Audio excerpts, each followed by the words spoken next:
Bonjour à tous et bienvenue dans cette nouvelle vidéo où je réponds à vos questions puisque je réponds à la FAQ que j'avais lancée la semaine dernière sur ma vidéo des 1000 abonnés. Première question de Aurore LV, dans quel département habites-tu? J'habite dans le 93, voilà, la saoudienne habite dans le 9-3. Ensuite, j'ai eu des questions de Baby Baptiste Family. Comment vas-tu? Ben, ça va très bien.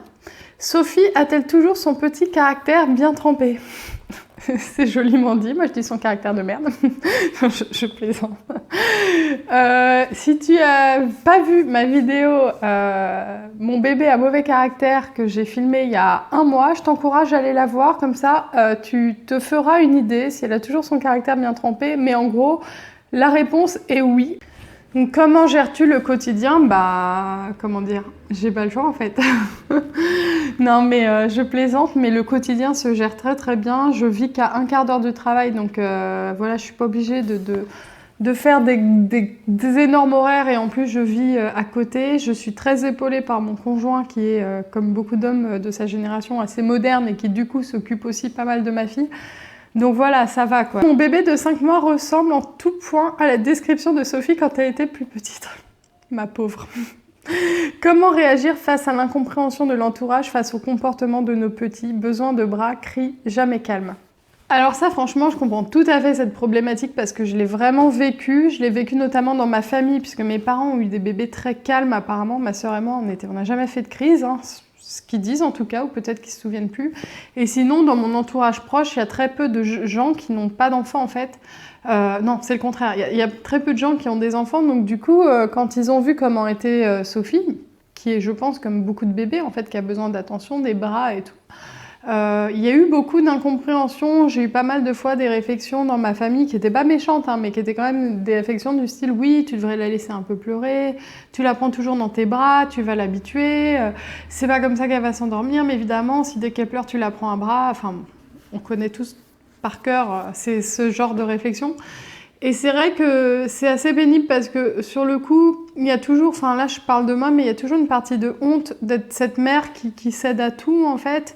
On se dit peut-être qu'ils ont raison, mais en même temps, on sait très bien qu'on répond aux besoins de son bébé. Et moi, franchement, quand moi, je pouvais pas laisser pleurer ma fille, encore moins quand elle est chez des gens qu'elle connaît pas et tout. La laisser pleurer une demi-heure dans une pièce qu'elle connaît pas sous prétexte que je veux la forcer à dormir, c'est pas mon style, quoi. Enfin, c'était juste pas possible pour moi. Je me souviens qu'il y a une fois où j'ai dû le faire, j'étais chez la sœur de mon conjoint et j'ai hyper mal vécu cette séquence où à un moment j'ai laissé pleurer ma fille un quart d'heure et parce que j'osais pas dire que j'arrivais plus à gérer la situation de la laisser pleurer en fait. Enfin, j'étais vraiment très mal à l'aise et en fait je pense qu'il faut vraiment assumer la position qu'on a face aux pleurs. Moi, ce qui se passe, c'est que j'explique en fait que pour moi, dans ma vision de la maternité, les pleurs d'un bébé, le besoin de bras, les besoins de réconfort font partie des besoins primaires, tout comme le besoin d'être changé, d'être lavé et d'être nourri. C'est aussi important en fait, voire peut-être même plus, enfin peut-être pas que manger, mais pour moi, à la rigueur, une mère qui va dire « ouais, bon, je suis pas hyper rigoureuse sur les couches, des fois je lui laisse un peu trop longtemps et tout », bah, je trouve ça moins grave qu'une mère qui va me dire « moi je laisse pleurer mon bébé tous les soirs 3 heures parce que j'ai décidé qu'à 19h il va dormir ». Enfin, après, chaque personne gère son bébé comme il veut, on n'a pas à émettre de jugement de valeur vis-à-vis de ça. Mais du coup, moi c'est la manière dont je gère ça, c'est que j'explique aux gens. Après, il y en a qui comprennent pas. C'est pas toujours les mêmes générations aussi. Parfois, ils ont éduqué leur bébé de telle manière en laissant vraiment pleurer et du coup, quand toi tu leur expliques que toi tu vois pas les choses de cette manière, ils ont l'impression soit que tu te laisses manipuler par ton bébé et tout. Mais en même temps, ils n'ont pas à comprendre en fait. C'est pas grave en fait s'ils comprennent pas parce que cette relation ne les regarde pas. Et ton bébé, c'est toi qui le gères et bah, si ça leur plaît pas, c'est pareil. Ensuite, j'ai eu pas mal de questions de Anne-Sophie de Oh la belle famille. Alors, envisagez-vous un bébé pour bientôt? En fait, je suis en CDD de 10 mois, donc si j'ai vraiment envie qu'ils me recrutent pas, ça serait la meilleure manière. Donc non, pour moi, malheureusement, c'est pas possible. Alors, je dis pas que si j'étais en CDI, on ferait tout de suite parce que je pense que je suis pas encore prête. Je dis pas que j'y pense jamais, que j'ai pas envie, mais je pense que j'en ai pas encore assez envie, j'ai toujours envie que mon monde tourne exclusivement autour de Sophie, quoi. Je pense que oui, si tout va bien, si je suis recrutée et tout, dans les moins de 2-3 ans, j'espère qu'on pourra avoir un deuxième bébé. Combien d'enfants aimeriez-vous avoir? Alors, au moins 2, c'est sûr. Après, plus, pas, je suis pas arrêtée sur la question. Je pense que j'aurai jamais une famille de 4, 5, 6 bébés parce que j'ai déjà du mal à en gérer un, donc je pense que voilà. Je pense qu'on verra vraiment au fur et à mesure 2 bébés comment ça se gère, est-ce que je finis en dépression nerveuse ou pas, enfin ça, je fais vraiment au fur et à mesure en fait, parce que je me rends compte que on change tellement d'état d'esprit sur des choses dont on était sûr qu'on ne changerait pas d'état d'esprit. La fille qui n'arrive pas à s'exprimer en fait. Ce que j'essaie d'expliquer là, c'est que par exemple, moi, si on m'avait dit avant que j'envisagerais de poser un congé parental à la naissance de mon bébé, j'aurais dit, mais pour moi, le congé parental, c'est un truc, ça n'existait même pas. C'était pour les femmes au foyer, quoi. Enfin, c'était pas péjoratif, hein, ce que je veux dire. Et en fait, la maternité m'a tellement transformée. J'ai tellement transformé ma vision des choses en étant après mère, quoi. Ça fait tellement magazine féminin de dire ça. Que je peux plus prédire comment je vais me sentir après un deuxième bébé. Est-ce que j'en voudrais un troisième ou pas? Voilà, je dis plus ce que je veux, quoi. J'attends de voir comment je me sens et on verra. Qu'est-ce que tu aimes le plus dans le fait d'être maman? Quelle belle question. Qu'est-ce que j'aime le plus? Plusieurs choses.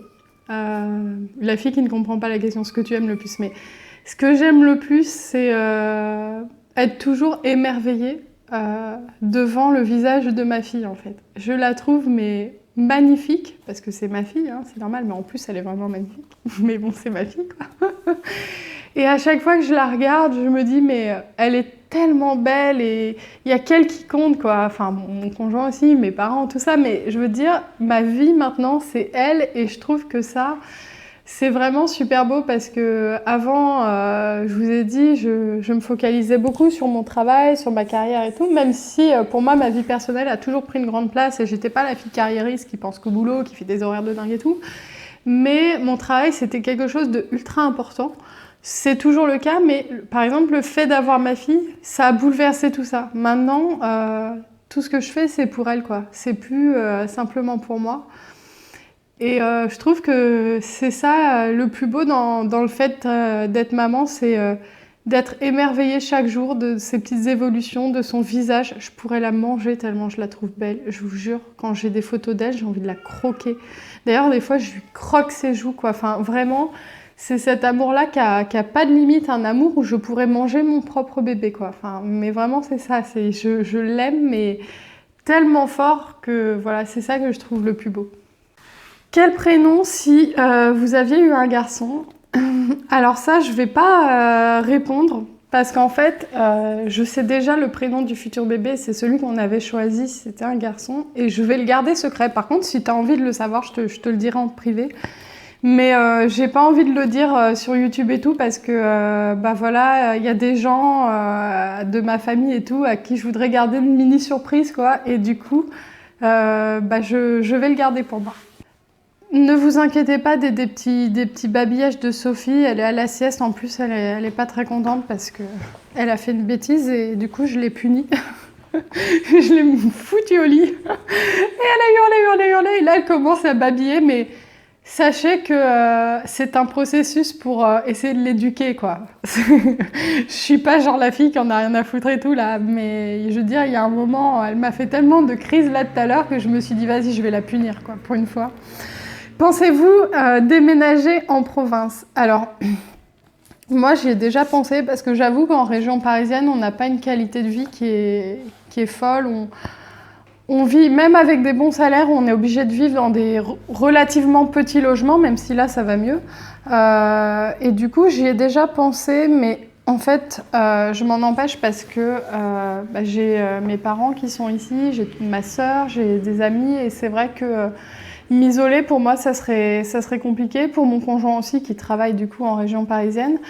Et c'est vrai que le truc, c'est que vu qu'il travaille beaucoup le week-end, moi, je vois souvent ma famille le week-end et ça serait assez dur, je pense, pour moi, d'être toujours toute seule. Comment as-tu rencontré ton mari? J'avoue que ça, C'est la question que je voulais pas qu'on me pose. Je savais qu'un jour j'allais devoir être obligée... Désolée, un volet qui a claqué. Je savais qu'un jour j'allais être obligée de lâcher le morceau. J'ai rencontré mon conjoint, en fait, on n'est pas mariés, sur un site internet. Kevina, j'ai trouvé mon mec sur internet, je suis in love. Mais c'est exactement ça. Par contre, pour ma défense, c'était pas un site de rencontre genre mythique et tout, c'était pour les vieux qui connaissent l'ancêtre de Facebook, Miss Cara, quoi. Mais bon, c'est honteux quand même, on est d'accord. Comment se sont passés vos essais bébés? Tu veux savoir les positions? Comment se sont passés nos essais bébés? Je pense que je ferai une vidéo sur le sujet, peut-être. J'ai l'impression que ça intéresse les gens. Je vois souvent des vidéos sur les essais bébés. Bon, en même temps, à part raconter les positions, les essais bébés se sont bien passés. Je pense que vraiment, je ferai une vidéo spéciale sur le sujet parce que j'ai des trucs un peu marrants à raconter. Enfin, marrants. Dans ma vision des choses, hein, ça ne fera rire que moi à mon avis. Mais en gros, si tu veux savoir, c'est la durée des essais bébés, c'était 5 cycles. On passe à Audrey Osseny. Si c'était à refaire, y a-t-il quelque chose que tu ferais différemment avec j'arrive pas à lire quoi, avec ta fille depuis sa naissance? Alors, j'ai pas mal réfléchi à la question et franchement, j'ai eu du mal à trouver des choses que je ferais différemment. Parce que globalement, j'ai pas de regrets sur tout ce que j'ai fait. Donc, a priori, peut-être ce que je ferais différemment pour le prochain bébé, c'est que j'essaierais plutôt de l'éduquer, de lui comprendre ce que veut dire le non. Parce que moi, j'ai passé pas mal de mois à me dire « elle comprend rien, elle comprend rien, elle comprend rien ». Enfin, j'exagère un peu, mais en gros, elle comprend pas ce que je lui dis, quoi. Et du coup, c'est vrai que j'ai commencé à rentrer dans des explications, le non, tout ça, très tardivement. Et j'en paye les conséquences tous les jours. Mademoiselle Marie-Amélie, allaites-tu toujours Sophie depuis ta reprise du travail? Oui, j'allaite toujours Sophie depuis la reprise du travail. Je l'allaite matin et soir. J'ai fait une vidéo sur le sujet, si ça t'intéresse. Je crois que c'était allaitement et reprise du travail. On passe à Sandy de Girls Are Born in Tulips qui m'a posé pas mal de questions pour soutenir le projet FAQ. Merci Sandy. Qu'est-ce qui t'a poussé à te lancer sur YouTube? Alors, vaste question. Moi, ça fait plusieurs années que je consomme YouTube comme abonnée, en fait. Je regardais à la base des vidéos de youtubeuses beauté et j'aimais beaucoup ce monde-là, en fait. Le monde de YouTube, découvrir qu'il y a des filles toutes simples comme nous qui, derrière leur caméra, racontent un peu leur vie au travers de thèmes comme les produits de beauté ou n'importe quoi d'autre. Et en fait, je me suis vite rendu compte qu'on s'attachait à ces personnes, que c'était vraiment une manière d'interagir avec les gens qui était hyper intéressante et qui avait énormément de proximité en fait. Et que tu peux choisir la personnalité qui te plaît le plus dans ces multiples youtubeuses beauté par exemple. Et du coup, c'est vrai que j'ai découvert le monde de YouTube comme ça. Ensuite, je me suis intéressée à des filles qui faisaient de la chanson, des filles ou des hommes d'ailleurs, des groupes Boys Avenue, Madeline Bailey. J'ai suivi aussi Norman, Cyprien, toutes ces personnes-là. Et en fait, à force de suivre, j'étais vraiment fascinée par ce monde de YouTube. Je trouvais ça hyper intéressant et tout. Et j'avoue que j'avais déjà pensé à me lancer, mais quand je voyais le budget des youtubeuses beauté, je me disais mais c'est pas possible quoi, elles dépensent 300 € de maquillage par mois, moi je m'achète un rouge à lèvres tous les ans, même pas quoi, moi je tourne avec les mêmes rouges à lèvres depuis 10 ans donc et je me disais je pourrais pas faire ça parce que si je faisais des vidéos avec un produit par mois, même ça irait pas, puis c'est trop même pour moi d'acheter un produit par mois de maquillage et surtout j'avoue que j'avais pas spécialement une passion pour le maquillage. Du coup je me disais que c'était pas mon thème et que j'aurais pas grand chose à apporter dans ce domaine-là. Excusez-moi, je regarde avec angoisse le compteur parce que j'ai plus de batterie sur mon portable. et du coup, je me disais, ouais, c'est pas mon domaine et tout. Et puis de toute façon, j'avais pas le temps. Et en fait, quand j'ai voulu tomber enceinte, très naturellement, j'ai découvert qu'il y avait des youtubeuses qui traitaient de sujets comme la maternité et tout. Et là, je me disais, ah, moi aussi, je me verrais faire ça. Mais là, il y avait une autre problématique, c'est que je travaillais beaucoup à l'époque. Je faisais du 9h-19h et j'avais en plus 2 heures de transport. Donc, j'avais clairement pas le temps, en fait. Donc, du coup, même si j'y pensais de temps en temps, je me disais, ah, je ferais bien ça, ça me plairait et tout. Voilà, j'avais pas le temps en fait. Parce que YouTube, il suffit pas de se filmer et tout, il y a le montage, mais surtout au départ, quand tu sais pas monter, bah faut te former et ça prend du temps pour faire une chaîne qui tienne un peu la route, même au niveau visuel et tout, tu peux pas te lancer comme ça, sinon ça ressemble à rien. Et vu que j'aime bien faire les choses quand même un peu bien, quoi, j'aime pas proposer de la merde et tout, bah j'avais pas le temps. Et en fait, quand ma fille est née et que je me suis retrouvée en congé maternité, je vais vous raconter toute ma vie là, il va y en avoir pour 40 minutes, et que je me suis fait gentiment virer par mes employeurs, il y a eu deux choses. Déjà, au bout de quelques mois, j'ai commencé à m'ennuyer un peu chez moi et avoir envie d'un projet. Et en plus, j'avais des choses à exprimer par rapport à la maternité parce que c'est vrai que ce que je regardais sur YouTube, notamment les grosses chaînes, pour ne pas la citer, par exemple Elissa de la chaîne Ellie Rose, je trouvais que elle avait un enfant qui est extrêmement facile. Enfin, c'est l'impression que j'en avais de l'extérieur en tout cas. Et d'ailleurs, elle le dit elle-même. Hein, et là, elle est vraiment adorable comme enfant et tout. Et je trouvais que ça reflétait pas ce que je vivais moi.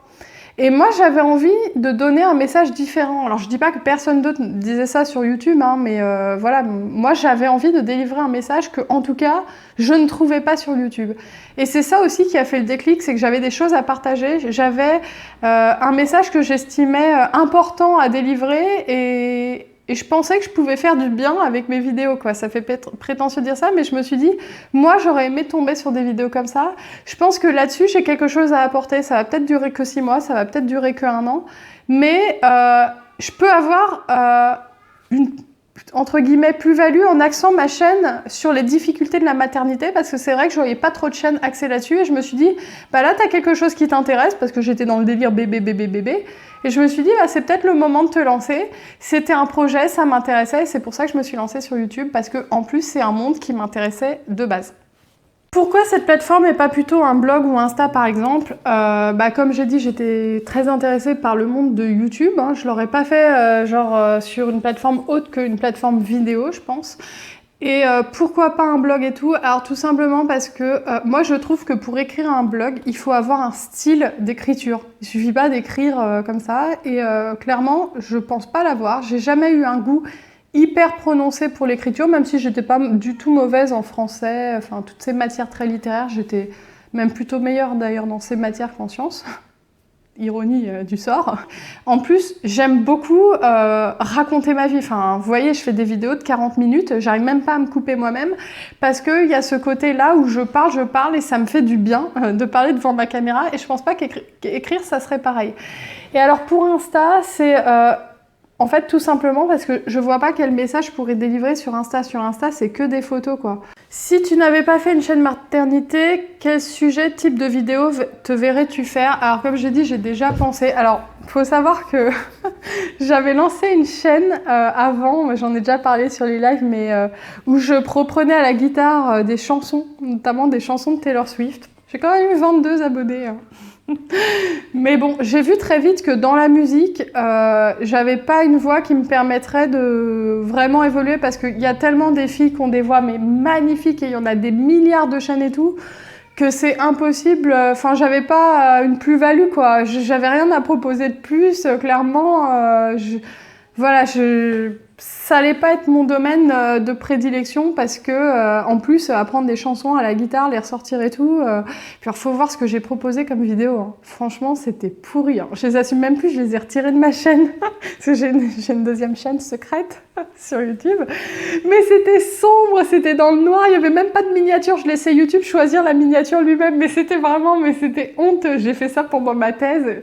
Je me dis, et le pire, c'est qu'un jour, il y a un de mes collègues qui a découvert ces vidéos-là, et c'est ce jour-là d'ailleurs que j'ai tout supprimé, parce que même si elle s'est pas moquée, elle m'a mis une petite écriture sur ma carte de thèse me disant continue tes vidéos sur YouTube. Et je sais pas par quel miracle, enfin par quel désastre elle est tombée sur ces vidéos-là, mais je me suis dit vas-y, si tu veux pas perdre toute crédibilité plus tard, tu supprimes. Donc j'ai tout supprimé parce que je savais que c'était pourri. J'ai pensé aussi à faire des vidéos beauté, mais comme je vous ai dit, j'ai pas le budget. Et du coup, à part la maternité, quel type de vidéo? Moi, j'aime bien ce que je fais un peu parfois sur ma chaîne, des vidéos un peu où tu parles d'un sujet, soit d'actualité ou un sujet éthique, réflexion, enfin des choses un peu comme ça.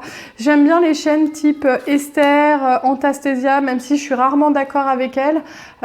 J'aime bien ces chaînes où elles parlent d'un sujet et elles donnent leur point de vue sur un sujet qui les intéresse. Ça va être, je sais pas, le véganisme, le féminisme, un truc qui a passé dans les médias et qui a fait un peu polémique et tout. Pour le coup, je me verrais bien faire ça, mais alors ce qui est compliqué avec ça, c'est que c'est des sujets souvent un peu polémiques et du coup tu te reçois des commentaires et tout, un peu comme ce que j'ai fait sur l'affaire Ménel, voilà quoi. Et en plus, si vraiment tu veux faire des sujets d'actualité, pour pas passer pour la blondasse de service qui dit que des banalités, faut préparer un minimum et du coup c'est un peu compliqué, ça demande beaucoup de travail et j'ai pas beaucoup de temps. Mais clairement, par exemple, si je faisais de YouTube ma profession, ce qui est pas du tout prévu, hein, je pense que j'orienterais progressivement ma chaîne sur ça.